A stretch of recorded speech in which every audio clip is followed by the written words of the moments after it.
Hi, Dr. Alberto. Here's my final video. uh, okay, so sorry, I'm looking at the notes too. Um, I think science misconceptions relate to science instruction because you can point out those misconceptions and then prove your students wrong. I mean, in a positive way. You don't want to be like, haha, you're wrong, but like, yeah, I understand why you think that, and this is why you think that, but this is actually how things work. And then I feel like they're very much more engaged because then they're like, oh snap, like, yeah, that makes more sense, and they understand why.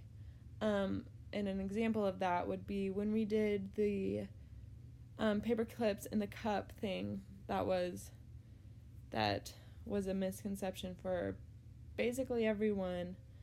And so I feel like mass and like water volume is a misconception, kind of. So like how much space an object actually takes up in a container of water or a body of water is a misconception. And then when I did my misconceptions interview with my practicum kids, I did what reflects light, so that was also a lot of misconceptions. They thought only shiny things reflect light, which is not the case. Explain why misconceptions are important to science instruction. Then maybe I missed the first one. Hold on. So as I said earlier, misconceptions are important for science instruction because then your students are more engaged and more likely to retain the knowledge because they thought one thing and then they were like proven wrong. They got things changed. So please explain what a misconception is. Okay, so what a misconception is a belief or thought that a student has about something, and then it ends up not being true.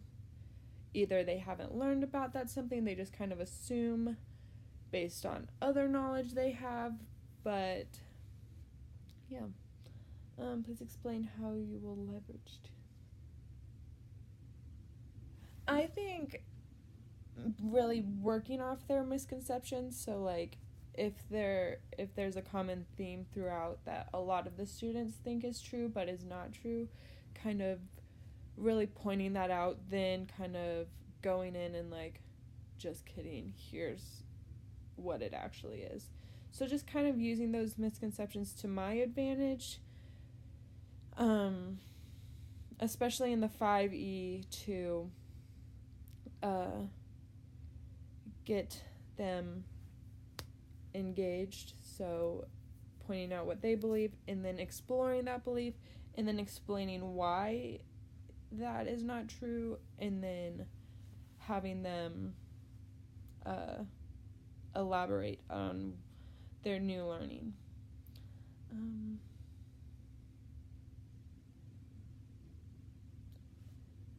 So the term progression of the standards is what it is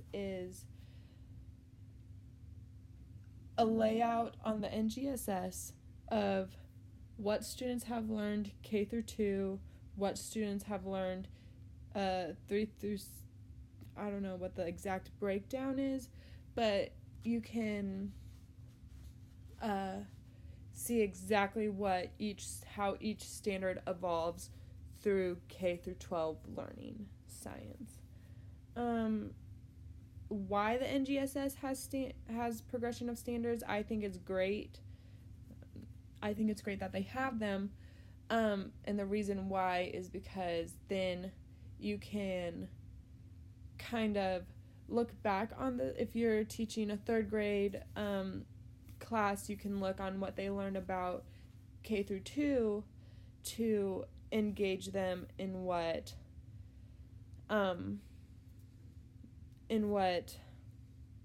my gosh, I lost my train of thought, of what you should kind of touch on to get them into that to touch on to their prior knowledge. So I feel like that doesn't make sense. It makes sense in my head, like I can see it. You can just, it's a visual of the progression of a certain standard that the NGSS has provided. To use, why they have them is for teachers to look back on, to focus in on at the beginning of a new standard. So if you're transitioning from 2nd to 3rd grade, you're transitioning from the 2nd grade standards, which is X, and then the 3rd grade standards, which is Y. So you touch back on what they have already learned and they'll be like, oh yeah, to see if they know it, and if they don't, kind of touch on it again, kind of revisit the subject, and then progress into what the 3rd grade standard is, what they should be learning.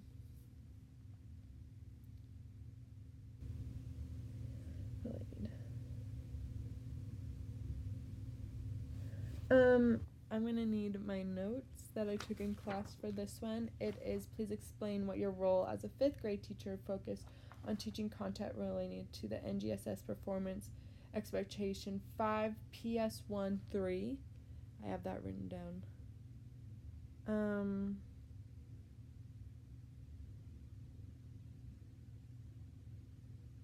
I didn't write a good note about that.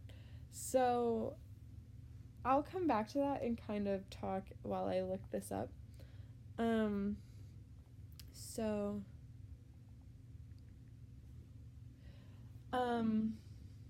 The 5E learning cycle, please explain.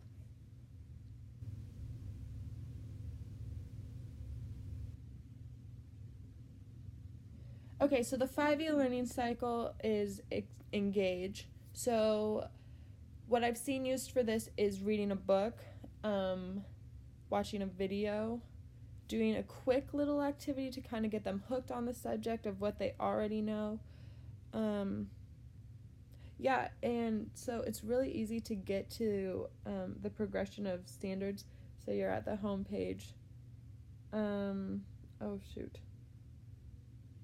I did not want that.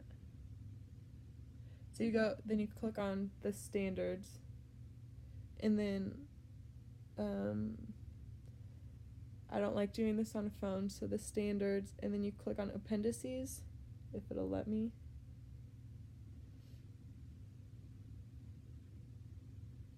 Okay, so there's a link like here.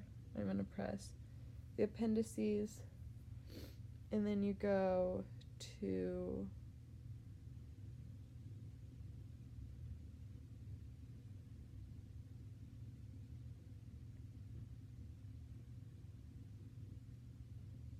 Appendix S, disciplinary core idea progressions. So then you scroll. We're going to, what are we? PS1,